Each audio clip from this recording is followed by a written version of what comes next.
Living in a remote mountain village, Maria's third pregnancy seemed different from the start. As months passed, her belly grew unusually large concerning the village doctor. Despite warnings to seek city hospital care, Maria stayed in her village, confident everything was normal. But when severe pain struck one stormy night, the emergency helicopter arrived, and as doctors performed her first ultrasound, the entire medical team froze in silence. High in the mountains, where clouds touch the peaks and the nearest city feels like a world away, Sarah and Tom built their life together. Their small wooden house, weathered by harsh winters and bright summers, echoed with the laughter of their two boys, Jack and Ryan. At ages 7 and 9, the brothers spent their days exploring the village paths and helping their parents tend to their small farm. Life in the village followed the rhythm of the seasons. The closest hospital was a treacherous 3-hour drive down winding mountain roads, but the villagers had learned to rely on each other and their experienced local doctor, who had delivered most of the children in the community over her 30-year practice. When Sarah discovered she was pregnant with her third child, nobody was surprised. The couple had always wanted a large family, and her first 2 pregnancies had been straightforward. The local doctor advised Sarah to make the journey to the city for proper prenatal care and ultrasounds, but Sarah declined. Her previous births had been healthy right here in the village. But as the weeks turned into months, something felt different. Sarah's belly grew at an alarming rate, far faster than her previous pregnancies. By the 4th month, she was already larger than she had been at 7 months with either of her sons. The village women began to whisper among themselves when Sarah passed by, their eyes wide with curiosity and concern. The older women in the village speculated about twins, noting how they ran in Sarah's family. Others attributed the size to the mountain air or the phase of the moon at conception. But as Sarah's belly continued to expand beyond what seemed possible, even these explanations felt inadequate. The local doctor's concern grew with each visit. She checked Sarah's blood pressure and listened to her heart with increasing frequency, her forehead creasing with worry. But Sarah insisted she felt fine, just tired and heavy. She blamed the altitude and continued with her daily routine, though each task became increasingly challenging.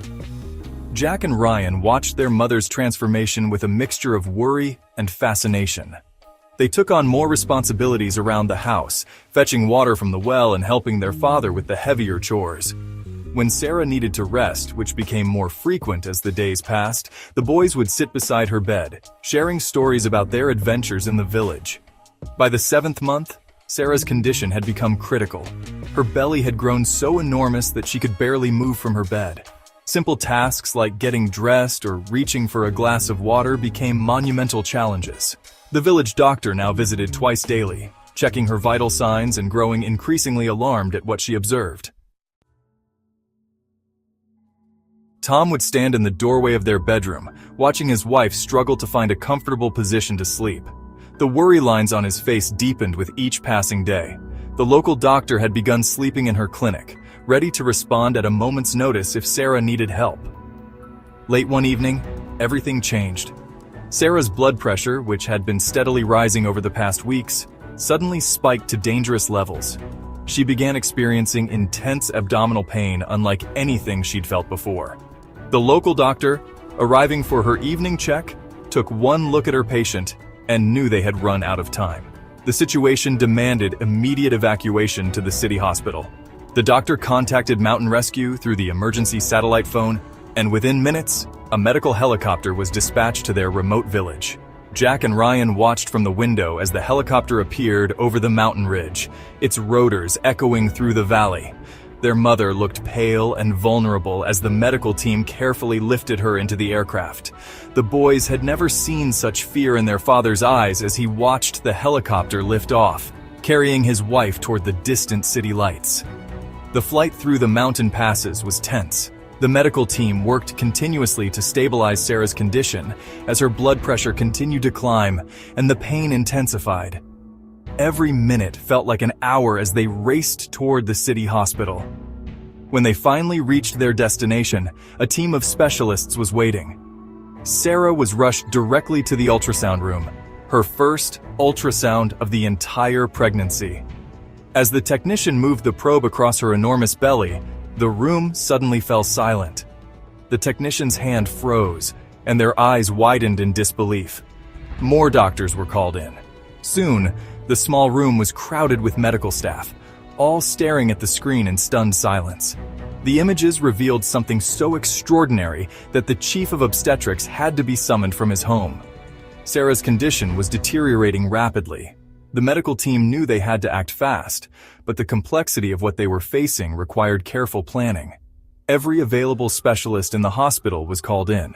The operating room was prepared with additional equipment, and extra staff was summoned from nearby hospitals.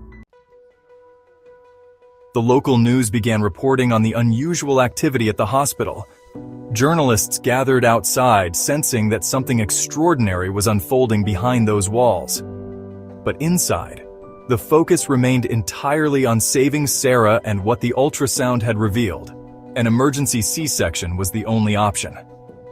As Sarah was wheeled into the operating room, the surgical team stood ready, knowing they were about to participate in something unprecedented in their region's medical history. The tension in the room was palpable as the first incision was made. What happened next would be talked about in the hospital for years to come. One by one, tiny babies were delivered from Sarah's womb. Not one, not two, but 6 tiny infants, each weighing around 700 grams. The delivery room erupted in a mixture of gasps and cheers as each new life emerged. Sarah had been carrying sextuplets, an extremely rare occurrence that happened without any fertility treatments. The next few hours were crucial. Each baby was rushed to the neonatal intensive care unit, where teams of specialists worked tirelessly to keep them alive. The babies were so small that they could fit in the palm of an adult's hand. Their tiny bodies were connected to a web of tubes and monitors, each breath a fierce battle for survival. Tom brought Jack and Ryan to the city where relatives took them in. Every afternoon after school, the boys would visit the hospital. Through the glass of the incubators, they watched their tiny siblings fight for life. The brothers would spend hours by the incubators, silently willing their new siblings to grow stronger. The first month was the most critical. 2 of the babies developed serious infections that threatened their lives. Another stopped breathing for several minutes, requiring immediate intervention. The medical team worked around the clock, refusing to give up on any of the 6 precious lives in their care. The entire hospital became invested in the mountain village sextuplets' survival. Nurses would spend extra time at their incubators, monitoring their progress with unwavering attention. Doctors would check on them even when off duty, unable to stay away from what they knew was a medical miracle in progress. Slowly, incredibly, the babies began to show signs of improvement. First one, then another, and another began breathing on their own.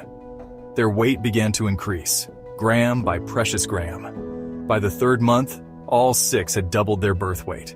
The medical team was amazed by their resilience, suggesting that perhaps the mountain air in their genes had given them an unexpected strength.